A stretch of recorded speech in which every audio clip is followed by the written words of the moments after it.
Hello. Happy Black History Month. Happy Black Girl Freedom Week.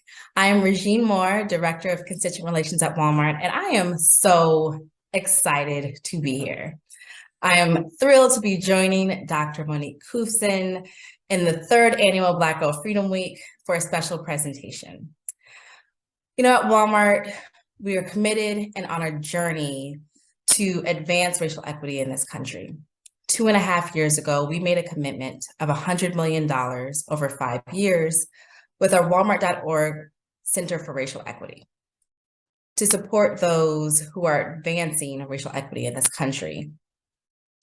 And we focused on 4 areas called shared value networks, and that's finance, criminal justice, healthcare, and education.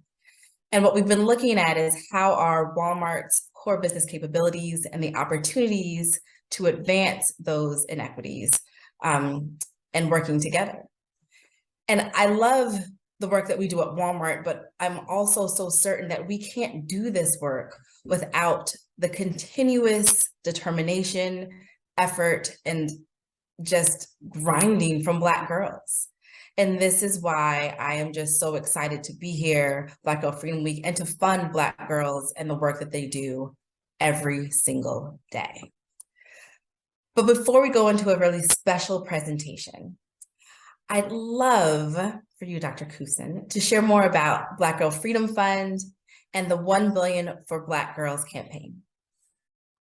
Thank you, Regine. It's beautiful to be back in community with you and to have you join us for our third annual Black Girl Freedom Week. We're so excited.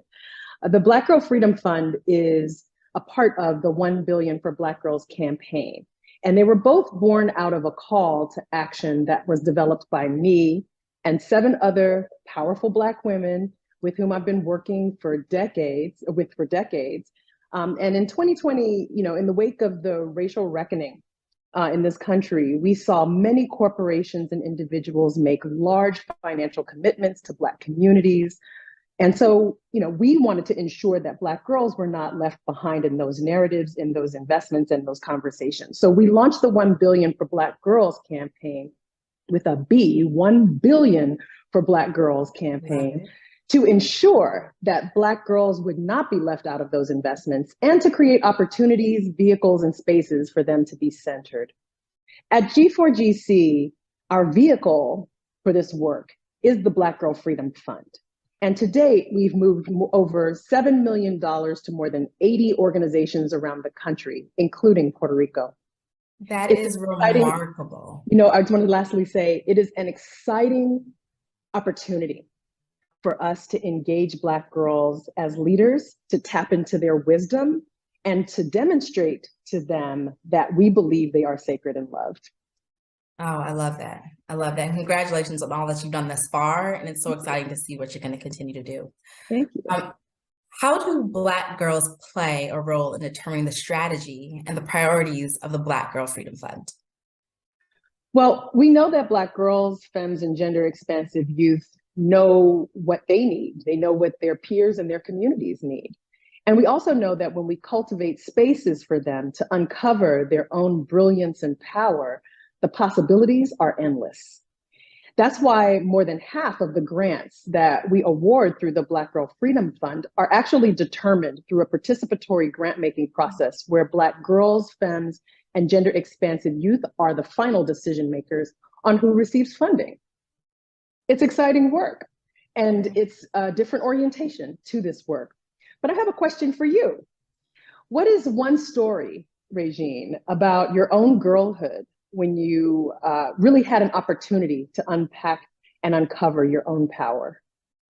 Oh, that's a good question. I fully feel as though throughout life, girlhood, adulthood, we're given these opportunities to uncover our power, even when we don't realize it. Sometimes we take it and sometimes we don't.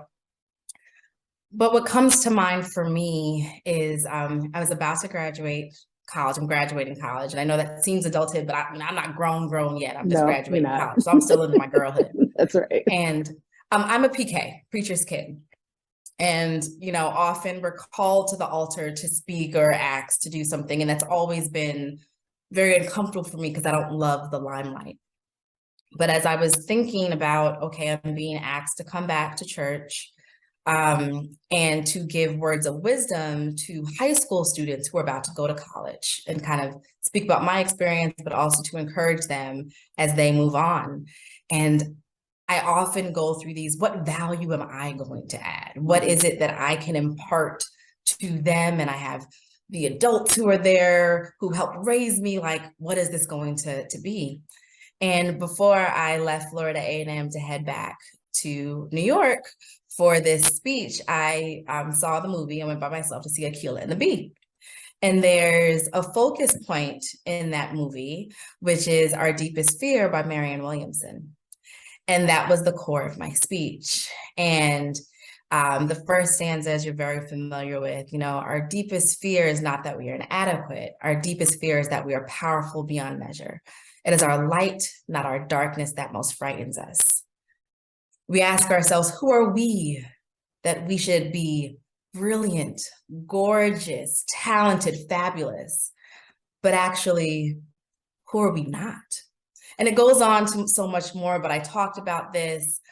And I remember at the end of the speech, finally looking down back at the faces of the congregation and seeing some of the people that helped raise me with tears in their eyes. And those high school students were paying attention to what I was saying. And it caused me to reflect the power of words, the power of my words, the power that I had. And it has sat with me all these years that I try to reflect in those moments of doubt, in the moments of just concern about my next move, to help realize that I am fully equipped. I am fabulous. I am talented, and I have to remember that and not to shy away from my capabilities. And so that was a moment that just resonated, that I am powerful and I need to step into it. So, Regine, you are power, you are light. And I totally understand why those elders were brought to tears hearing you say these things, because I'm about to be brought to tears. And no, it's actually, it's real, and it's amazing. And I love that we can, be together in affirmation of that truth. very much so. Thank you. Thank you for that. But in terms of our power and power of Black girls, this is one reason why we at Walmart are so proud of what you all have established for this week, and giving space to celebrate, to reflect, and to love, support, embrace Black girls, femmes, and gender expansive youth. And so with that, we are so proud. I am so proud, Walmart, to present G4GC with a $10,000 commitment to support Black Girl Freedom Week. It's with this gift, we hope to remind Black girls that there are people committed to their power, their joy, their safety, and their freedom. Thank you. Thank you so much. It's partners like you who make it possible for us to do this work. We can all be co-investors in this work, and this is a demonstration of that. We so deeply appreciate you for being a champion for Black girls. And with that, I want to offer, in deep gratitude, but also celebration, happy Black Girl Freedom Week. Thank you.